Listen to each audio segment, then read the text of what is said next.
Hi, this is Alex from devstories.eu. Folium, Episode 3 of 8.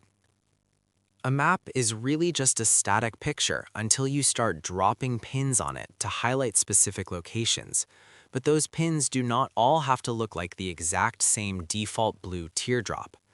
Pinpointing data effectively means giving your users visual cues and interactive context right at the coordinate level.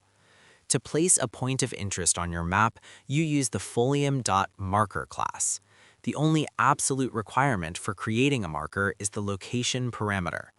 You pass it a sequence of 2 numbers, with the latitude first, followed by the longitude. Once you create this marker object in your code, you attach it to your base map using the add_to method. That gives you a standard pin sitting exactly at those coordinates.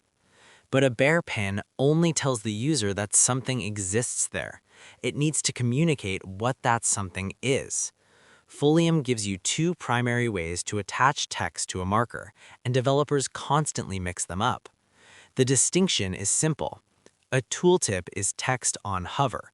A pop-up is a label on click. Think of a map showing different ski resorts across a mountain range. You want the tooltip to hold the name of the resort, like Aspen or Snowbird. This allows the user to quickly scan the map by moving their cursor from pin to pin, instantly seeing names appear and disappear. The pop-up is reserved for secondary information that requires intent to read.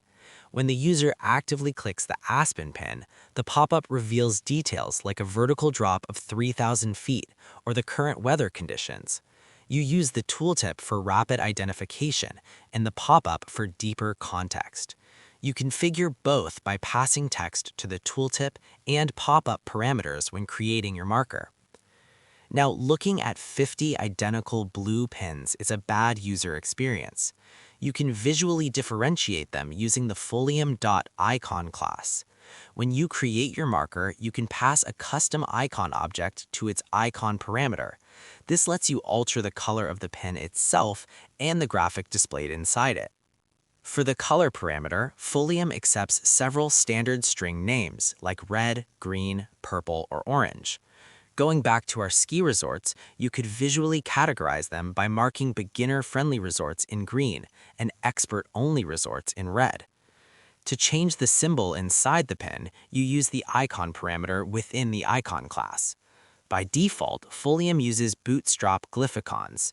You can pass names like cloud or info-sign to get those specific graphics inside your marker.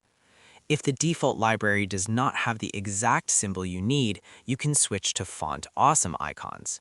You do this by setting the prefix parameter in your icon object to the string FA. Once you change the prefix, you can pass any standard font awesome name to the icon parameter. This opens up a massive library of symbols, allowing you to place a snowflake graphic on your winter resorts instead of a generic shape. Here's the key insight. The markers on your map carry the actual narrative of your spatial data. Combining distinct colors, recognizable symbols, and the right split between hover text and click actions turns a simple grid of coordinates into a highly readable interface. Thanks for listening. Take care, everyone.